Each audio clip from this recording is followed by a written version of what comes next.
838,000 Australians having lost jobs, 227,700 in May.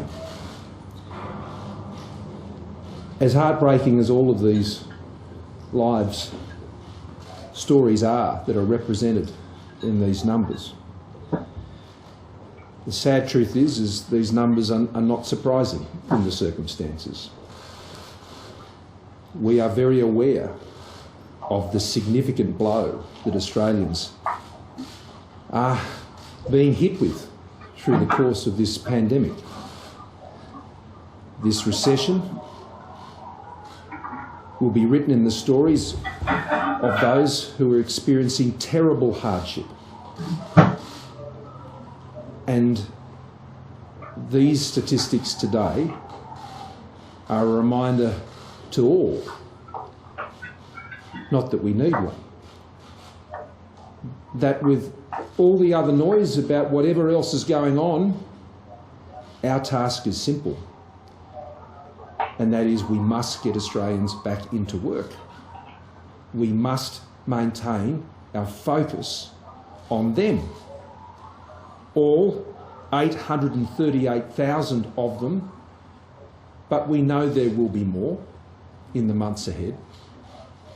These figures were taken at a time just before actually the opening up of this three-step plan of the states were put in place, and that is of some comfort that would see some Australians finding their way back into employment, but I wouldn't be seeking to overstate that. There is some comfort that can be taken from the fact that we are making our way back and we are on the road back, and that we are taking steps every single day. We can take some comfort from the fact that Australia has put in place the biggest measure of income support the country has ever seen to cushion the blow, but the blow is still devastating and great. And while Australia is doing better than almost any other developed economy in the world, if you've lost your job, that is no comfort. So we can't set our expectations on what's happening elsewhere in the world. Our expectations, the Treasurer and I, together with our government, is getting these Australians back into work, to getting business doors open, to continue to give Australians the hope and the confidence of the road back that we're charting together as a government, together with other governments around the country. These are our dark times, but I can see that ray of light, and I'm sure Australians can too, but we've got to keep moving towards it. We've got to keep working hard each and every day. We will not rest. We are working with some of the biggest economic challenges this country has ever faced. And your government is working day and night to get the balance right, to get the right supports in place, the ones that will work, the ones that will support, the ones that will encourage, the ones that will open business doors up again, the ones that will get Australians back into work. I can't tell you how focused we are on this. And so how disciplined we are as a team. Cabinet met for hours and hours and hours last night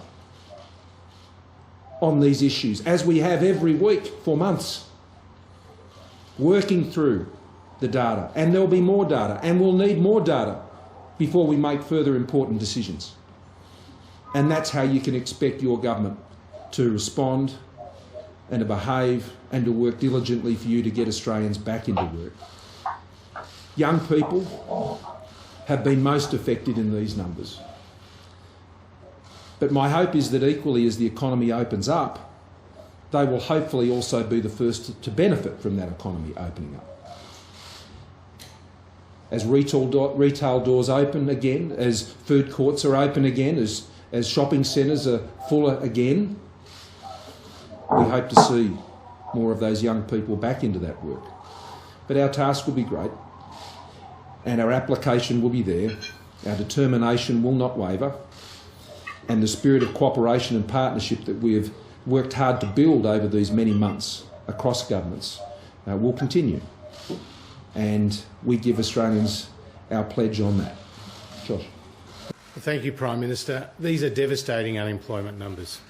They reveal the true pain and hurt that Australians are going through as a result of the coronavirus. In the month of May, 228,000 jobs were lost. And in the last 2 months, over 835,000 jobs have been lost. These are not just numbers. These are our friends, family members, workmates and neighbours. The participation rate fell to 62.9%, the lowest level since 2001. The underemployment rate is at 13.1%. Female employment fell by 118,000, making up 52% of the jobs lost in the month of May. Young people, youth employment, fell by 103,000, making up 45% of those jobs lost in May. Youth unemployment is now at 16.1%. These numbers reveal the scale of the challenge we face and the mountain we have to climb. And it's why the government put in place $260 billion of economic support. It's why we provided a cash flow boost to business. It's why we provided cash payments to households. It's why we have provided the biggest income support measure this country has ever seen, with the JobKeeper program supporting more than 3 million workers. And it's also why we have started to see signs that the confidence is coming back. Consumer confidence has regained 93% of its lows. Business confidence has regained 70% of its lows. We still have a very, very steep mountain to climb, but as the Prime Minister said, we are working day and night to get Australians back into work.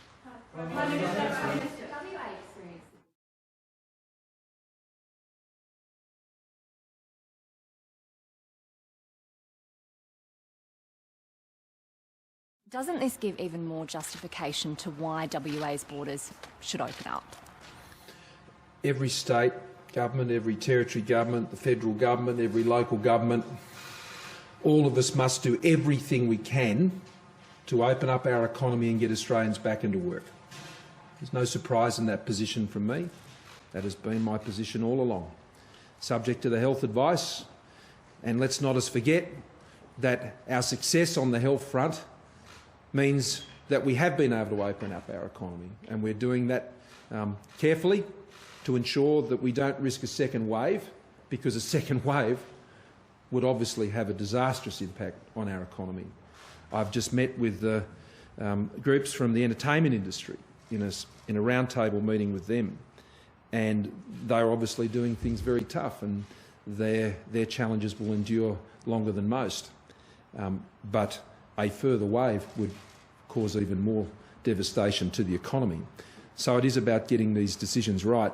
Health advice on those issues that you raised is clear, and if we want Australians back into jobs, then we need Australia open. Phil. The numbers, as you said, are terrible but unsurprising. How does it factor into your thinking on JobKeeper and JobSeeker and the future of those programs? Well, this is important information, and we will have more information on this before the economic statement is handed down in late July. There is other information that we're gathering to better understand what the right balance of the supports are. Supports will be important, and what we're being careful to do is to work through and get this right and get the balance right. I mean, we put these arrangements in place for 6 months to give us that time. We put our supports in place, our income supports, JobKeeper and JobSeeker, and we put that in there for 6 months so we would have the time to properly move to the next step, to change gears again, because anyone who can tell you they know exactly what's going to happen in September in this COVID crisis is having a loan of you. The information you have to be patient for, to make sure that you design the next phase of our response carefully. And that's exactly what we're doing. We're carefully doing it. We're getting ourselves the best possible information. And more comes in every day, as sadly this information has. But as you note, Phil, the loss of 227,700 jobs is beyond, I think, some market expectations, certainly. The rate is different again, but that's because of the change in the participation rate. I suppose one of the most upsetting elements, well, there are so many upsetting elements of this, but as I said, while devastated by the number, I'm sadly not surprised. And we will have to brace ourselves, I suspect, for further news in going forward. Catherine. Prime Minister, just hearing what you've said about you're in a data gathering phase and you're assessing what the best approach is for income support going forward, but conceptually, is the best way of getting Australians into a job, which is your stated objective, is that a wages subsidy that ties a person to a job, or is it topping up income support, topping up the old New Start payment, which is the conventional income support while people find work? Well, these are the questions, Catherine, and these are the questions in which we're continuing to pull the information together and to get the right balance of all of those decisions. But what we've done is we've given ourselves the time to be able to do that. We've set a timetable to make that decision, and that would mean handing it down in the July statement. And these are the very issues we're wrestling with. I mean, as you know, both with Josh and myself, but I can say for myself, I've dealt with some of the hardest policy problems many of them you wouldn't want to have had to deal with, in many different portfolios, in social services, in immigration, in Treasury, and I can tell you, we have never had to deal with a more complex policy problem than this.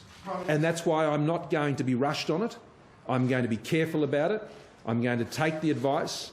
I'm going to grill the data. I'm going to listen to people, as I've just come from listening to them now again.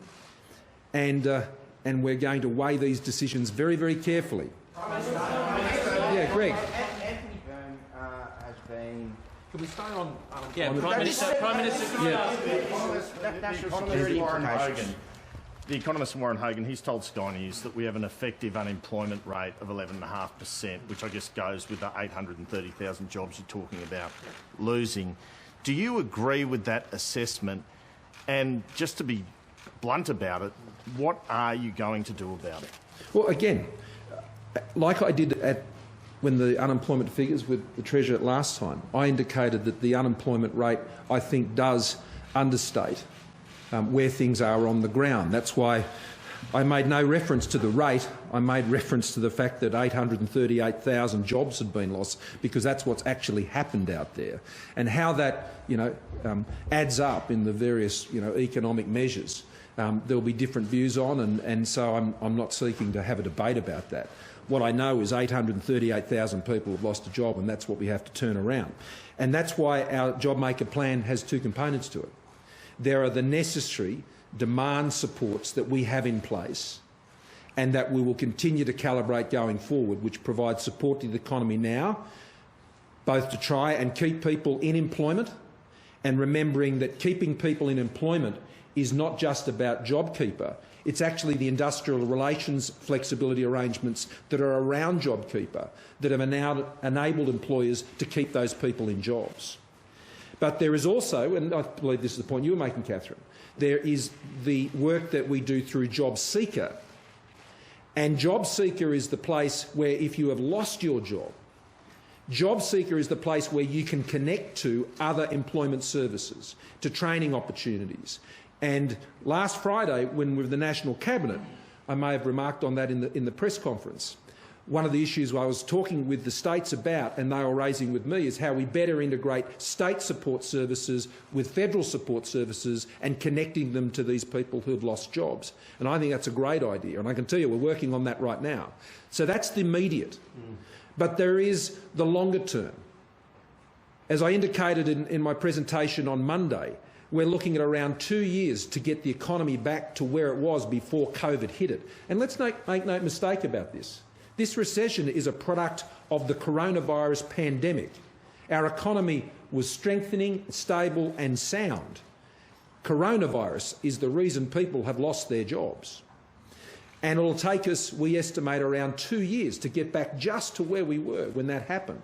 And I believe we can, over 5 years, seek to catch where we were planning to be. And that requires the job maker plan of reforms to skills, of investments in infrastructure, deregulating our economy, making sure that our energy system, and particularly we get the gas for a gas-fired recovery which supports manufacturing, our defence manufacturing and defence industry policies, all of this are a part of our job maker plan. Now I've already outlined quite a bit on skills and industrial relations, deregulation and infrastructure. I'll have more to say about energy. I'll have more to say about our manufacturing sector.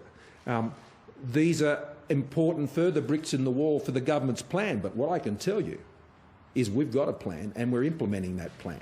And it's a strong plan, it's a plan that runs for the next 5 years. And we've demonstrated the ability both to balance the budget and create 1.5 million jobs before, and we can do it again. Should it be on the Security Committee, Prime Minister? Should it be on the Security Committee? Do you have faith Dealing with in people who have lost their serve jobs today, I will come to Labor's scandals in a second. Yeah. Prime Minister, it was only a matter of a few days ago that the Treasury Secretary was saying that unemployment would peak at 8%. Is that overly optimistic now, given Warren Hogan's assessment of it actually being around 11%? I'll let the Treasurer. Well, we'll update the numbers when it comes to the statement on the 23rd, but clearly the employment market is very, very difficult. And as the Prime Minister laid out, there is a plan to get people back into work, but we're also putting in place sector-specific supports like what we've done in the housing sector, which has been really important in getting tradies back into a job. So we'll update those unemployment numbers on the 23rd of July. These figures are the worst we've seen in 23 years. You did say you were hoping that young people would be the first to benefit, but then you also said it would be about 2 years before we got to pre-corona levels. Would it be time to potentially consider youth-specific employment measures, things like job path being expanded, things that could really focus on entry-level employment? Everything's on the table here.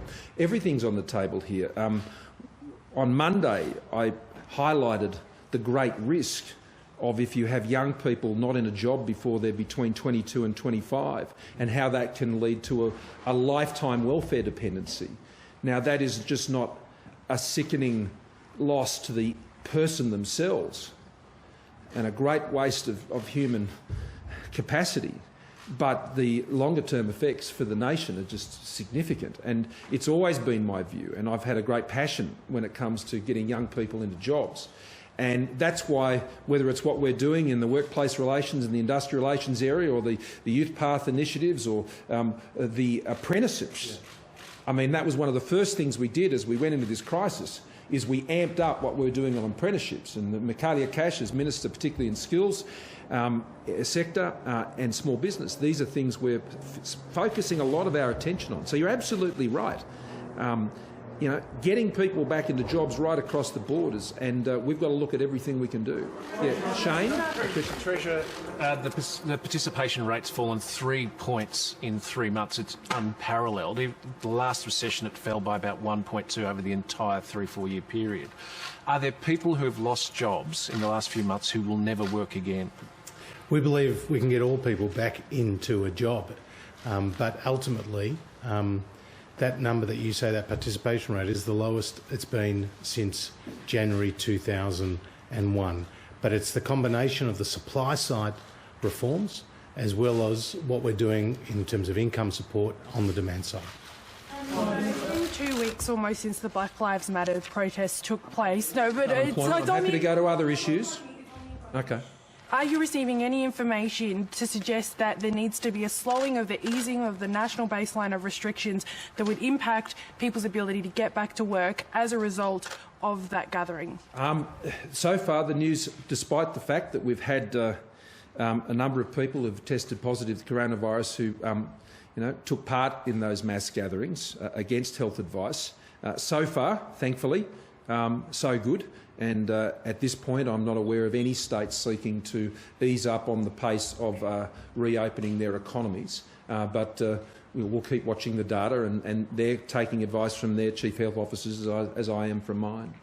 Prime Minister, obviously nothing's settled until after the review, but can you confirm that the government's disposition is that JobSeeker can't return to $40 a day in September? I can confirm that the economic statement will be handed down at the back end of July, and that's where we'll consider a series of matters that relate to the next step in the government's program of support to get people back into work and to give them the support they need to get through the crisis. On the JobSeeker, are you going to extend further the obligations that people have? Again, we will be coming back to all these issues as part of the considerations that are currently underway. In the last 2 months, we've seen the two worst falls in the unemployment figures on a monthly basis since the records began back in 1978. As of right now, though, how many people would be out of work without JobKeeper payments? You're right. I mean, we've got over 3 million people on JobKeeper. Yeah, there's over 3 million people are currently getting the JobKeeper payment.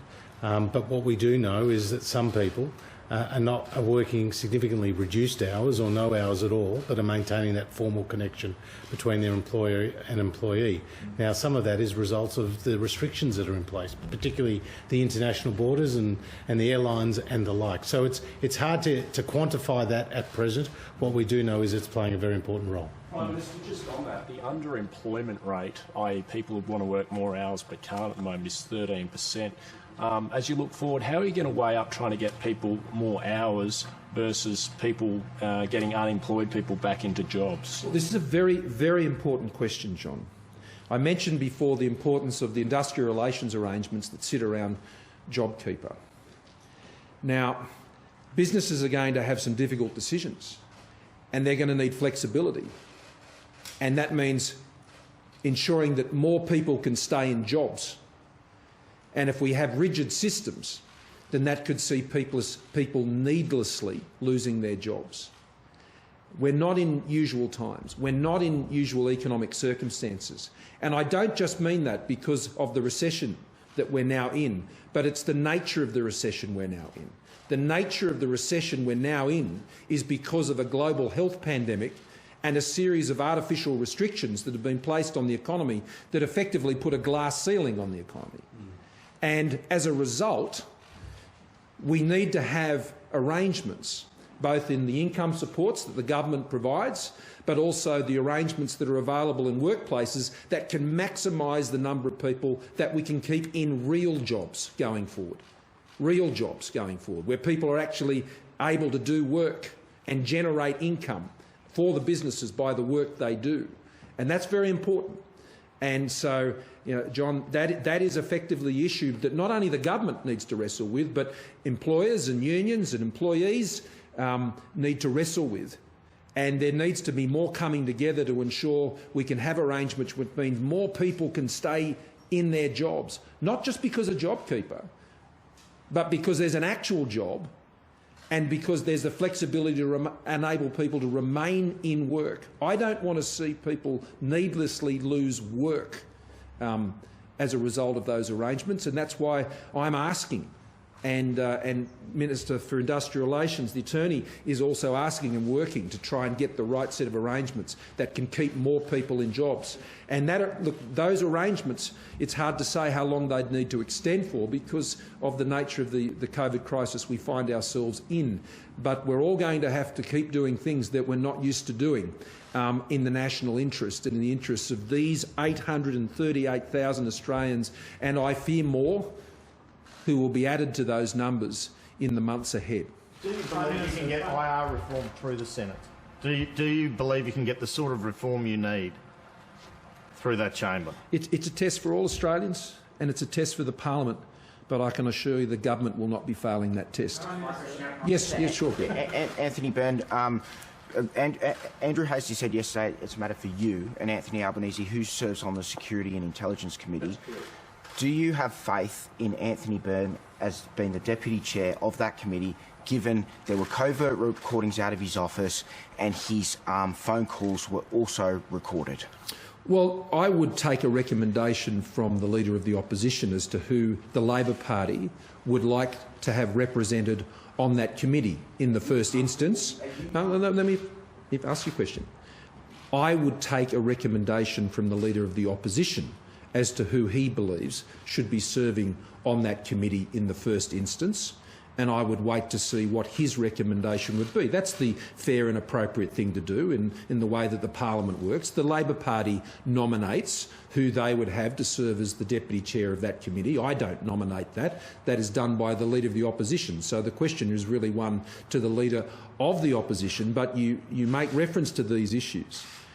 And I note that it is Anthony Byrne who has described this as a corruption investigation. A corruption investigation. That's not what the Liberal Party has called it, or the Nationals. This is what the Labor Party themselves have defined what is occurring in the Labor Party at the moment. They have defined it as an investigation into corruption. And you are right to raise these issues because Australians might be sitting at home and think, Prime Minister, what has this got to do with me and my job? I've lost my job, and that's why the priority in questions today has been on that. But there are weighty things that are considered by members of parliament, and the national security agenda of the country is one, and where you're raising questions about a member who, by his own admission, is saying that the events that are being inquired into is a corruption investigation, and whether and you're asking whether they should serve on a committee of that seriousness. So there is very serious implications. I am disappointed that the Labor Party is focused on themselves and fighting amongst themselves. The Treasurer and I and my government will keep fighting for jobs. Just on international. Are you worried there are national security implications? Well, the government will continue to manage Australia's national security interests with the strength that we have. It is an important committee, though. It is a very important committee which facilitates on occasion bipartisanship on important national security issues. And it is a very important committee, as indeed all the parliamentary committees are. It has an important role to play. So it really is a test for Mr Albanese as to whether he believes that Mr Byrne should continue to serve on that committee. I'm not going to... Well, I'm leaving it to Mr Albanese to make a judgment and make a recommendation. He may wish to continue with the current arrangements, but that's really a matter for him. I'm not getting into a speculation game. It's a matter for Mr Albanese to make a judgment on that. Yeah. Just on international borders and the pandemic, we've heard that it's unlikely that borders will reopen to tourism this year. Is it likely, though, to open for business travellers? And can you give us an indication about how that might work? We've got a trial in Canberra that's about to begin for international students. Do you welcome that? I do, and we're working closely with the ACT government on that, as we are with the South Australian government, and there are proposals that are coming forward from other states. I'm looking to get our economy as close as back to normal as we possibly can, and to push the envelope in every possible area. And if that means I have the odd dispute here and there with people I work closely with, I know they don't mind, because we're all trying to achieve the same thing. So I will push the boundaries, as I have done for many months now, to get the economy as open as possible and to be innovative and practical about how we can achieve that while at the same time managing the health issues. And so where it comes to facilitating the ability of people to move in and out of Australia who are involved in important employment or work or investment, or whether it's students or others, and I've just had some of those issues raised with me by the entertainment industry about tours and promotions and artists and so on. These are very practical issues that go to the reopening of our economy, and I can tell you we are fully immersed in all of these decisions. That's why the government is working night and day. That's why I'm not going to be distracted by the many other things that are there, as important as some of them may be. My job is to get Australians back into jobs. That's my pledge. I've done it before and we'll do it again. Thank you.